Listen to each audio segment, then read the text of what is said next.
Well, Troy, last pre-season game on the horizon tomorrow. Spanish opposition, but how have you found pre-season as a whole so far?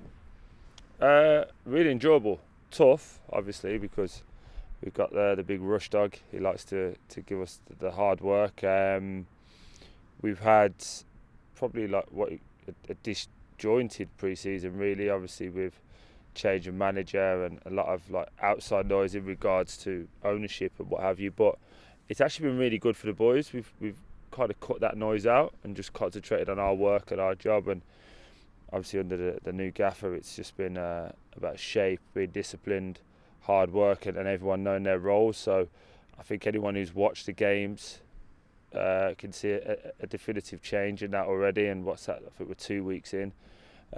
Probably would have liked another couple of weeks to have a full pre-season together, but it's real world. It's not fantasy, is it? But we're ready. The boys are grafted, and we just we're ready to go. And if I think the gaffer touched it, if we could get a couple more players, perfect. But if not, the lads that are here know what's expected, and we're ready to get work done. We know exactly what a John Eustace team looks like on the pitch because everywhere he went, he was a captain. Mm-hmm. You played with him, of course, at Watford. But what's his management style like? What's he like off the pitch on the sidelines? I've been really impressed. I'm not just saying that. I've said that to other people away from here. Like the gaffer, or I used to call him Skip up until 2 weeks ago. He was like lead by example kind of guy, and had that father figure kind of mentality. Like if he spoke in a certain tone, you just knew that he was not happy. Sorry. And now his attention to detail is so good, so fine. Wants everyone to be at their best. Demands from the group and himself. And it's just little things like, he's first in, last to leave. You could always go up and have a chat. You could always ask questions if you don't understand. But he's only going to tell you once or twice. He's not going to tell you 5, 6, 7, 8 times. So I think the boys have started to see a change now, because the first week was very positive and lucky. Now it's like, right, the business end's coming, like, get it right, and that's the demand that he sets on everyone. Yeah, you spent a tough week in Portugal out with the team. You only spent a day, didn't you? Yeah, we were there for a bit. Wasn't a jolly, was it? No, it was very tough. I think perfect way to describe it is we had like 3 or 4 days of heat here, didn't we? And everyone lost their mind, and like England shut down, basically couldn't travel or anything.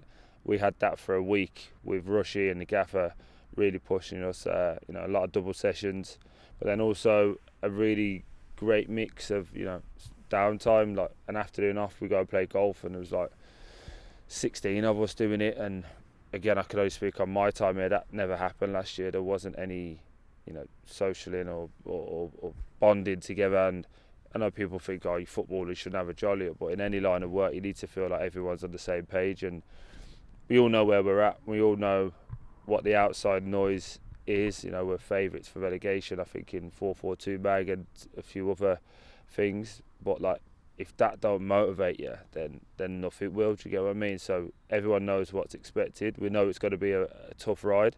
We're not always going to win, but we'll always be competitive and show that we care. And that's the main thing that I think any Blues fan wants. And they probably don't even want us doing these interviews. They just want us showing it. But unfortunately, this is part and parcel of the game. Yeah. Spanish opposition to come next. Rayo Vallecano, Mm-hmm. top tier side, beat Barcelona twice last season. Mm-hmm. Good final test ahead of Luton, isn't it? A massive test, but I think the better tests have come. Burton was a great test. I think a lot of teams have played in front of us. Burton were going back to front really quick, stretching the play, made us think about things differently from a defensive point of view. I think Solihull Moors the other day was a great test. Although we changed shape and tried some new things, the core principles were the same.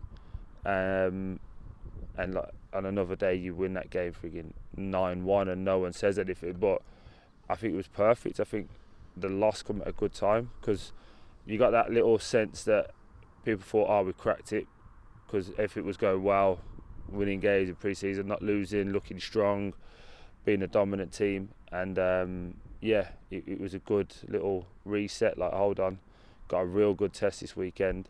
But this game this weekend isn't going to be the same as Luton. because Luton are not going to try and play out for the back and do all that kind of thing. So it's about getting 90 minutes into more or less everyone's legs again, trying to win the game obviously, and then being clinical and just step by step building what the gaffer wants. We're going into games with 3 targets every game, which is great, and the last one's a bit about attitude, application, you know, the basics. But if we get those things right and then add the small details, be more clinical in front of goal, stop letting in set pieces, then we'll be in a much better situation, and that's what we're working towards. And everyone, as you've seen here, is working hard, and you know, you just wish a fan could really see that level of hard work. And we appreciate they can't, but they just want to see us winning games, and that's part and parcel of the job. Of course. Thank you very much for your time, mate. Cheers, bud.